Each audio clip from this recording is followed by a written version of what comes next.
नमस्कार मंडळी, ऑलराऊंडर कोकणच्या नवीन व्हिडिओमध्ये आपले सहर्ष स्वागत। आमचं मूळ हे कोकण आणि कोकणातील आता आपण पाहतोय आमचं सुंदर घर आणि घरातली रंगरंगोटी सजावट जर पाहिली तर निश्चितच एक वेगळा प्रोग्राम आमच्या घरामध्ये आता अरेंज असलेला आहे। अर्थातच माझ्या चुलत बहिणीचं लग्न आणि कोकणातील ही शाही परंपरा निश्चितच एक वेगळ्या पद्धतीची म्हणावी लागेल आणि ही परंपरा लग्नाच्या अगोदरपासून कशा कशा पद्धतीचे कार्यक्रम कोकणामध्ये केले जातात आणि याचे एकत्रित सारांश रूपाने आपल्याला वेगवेगळे व्हिडिओ बघायला मिळणार आहेत। आपल्याला सुद्धा निश्चितच आवडेल। चला आता आपण पाहणार आहोत चून दळण्याचा कार्यक्रम हे कोकणामध्ये कशा पद्धतीचा चालतो आपण पाहूया।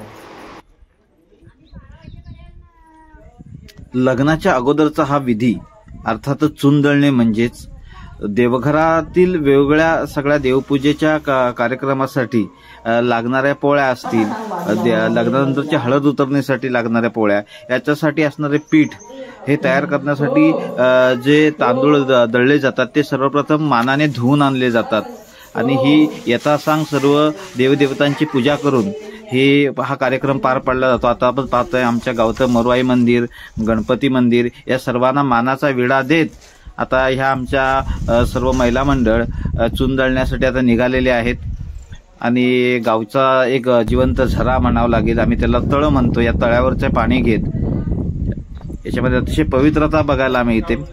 मानाचं चून आता ते दळण्याचं काम चालू झालेलं आहे आणि अशा पद्धतीने एक विशिष्ट अंदाज असतो ह्या प्रत्येक महिलांना की आपल्या या संपूर्ण प्रोग्रामासाठी किती नक्की वडे लागणार आहेत। ते बदलत्या परिस्थितीनुसार म्हणजे कुठला आता मे महिना आहे, पब्लिक किती असेल यानुसार या सगळ्या गोष्टीचा एक ताळमेळ त्यांच्यामध्ये निश्चित केलेला असतो। त्या अंदाजाने सगळी ही तयारी झालेली असते आणि हे केवळ यजमान्यांवरती अवलंबून नसते तर तो सर्व महिला मंडळ असतो त्या आळीचा गावचा त्या पद्धतीने ही सगळी मोजमाप करून अगोदर तयार केले असतात आणि त्यानुसारच आता हे चून दळण्याचं आता काम झालेले आहेत। तिथे सुद्धा देवदेवतेचं स्मरण करून आता हे मानाचं चून धुवून आता ह्या निघालेल्या आहेत आणि अर्थातच यानंतर आता आपण बघतोय जिथून आम्ही पाणी आणतो अत्यंत हिरवळीचा आणि गर्द अशी झाडी असणारी आणि जवळच असणारी आमची विहीर, कोकणातील असं वातावरण जर आपण पाहिलं तर खूपच सुंदर शांत प्रसन्न वाटतं आणि या विहिरीवरती आता ह्या इतर महिला सुद्धा सर्व आता हे चून म्हणजे दळण घेऊन आता ह्या आलेल्या आहेत आणि यानंतर आता खऱ्या अर्थाने संपूर्ण हे चून जे आलेलं आहे हे धुवून घेतलं जाणार आहे।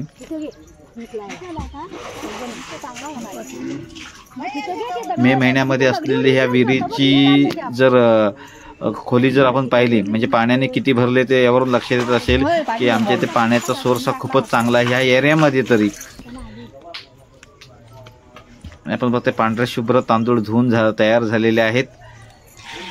प्रत्येक गोष्टीचा मान सन्मान हा या ठिकाणी महत्वाचा असतोय। पुन्हा एकदा देवी देवतांचे स्मरण केले जाते आणि आता चून दळून झालेला आहे आणि आता ह्या महिला पुन्हा निघालेल्या आहेत।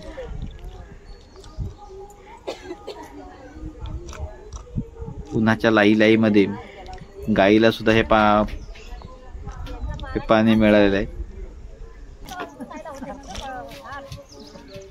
चुनासोबतच आता मानाचा पाण्याचा हंडा घेऊन या महिला वर्ग आता पुन्हा एकदा आपल्या घराकडे निघालेले आहेत।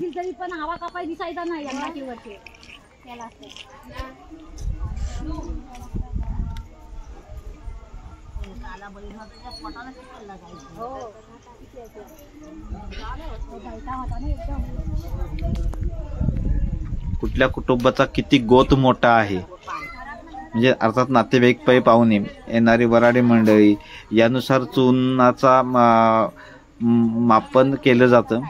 आमच्या इथं पण खूपच मोठ्या पद्धतीने हे चून दळावं लागलं आणि चून आता हे धुवून आणावं लागले।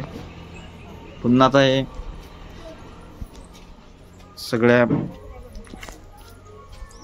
सोपस्कार पार पाडून आता ह्या सगळ्या महिला आता पुन्हा एकदा घराकडे निघालेल्या आहेत।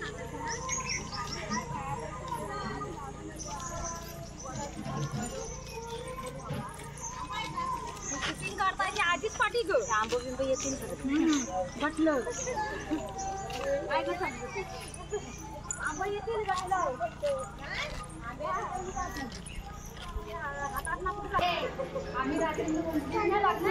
लग्नाच्या काही दिवसापासूनच आता अशा पद्धतीचे सूर आता आमच्या घराकडे आता वाजू लागलेले आहेत. त्याच्यामुळे एक वेगळ्याच पद्धतीचं वातावरण आपल्याला बघायला मिळतो.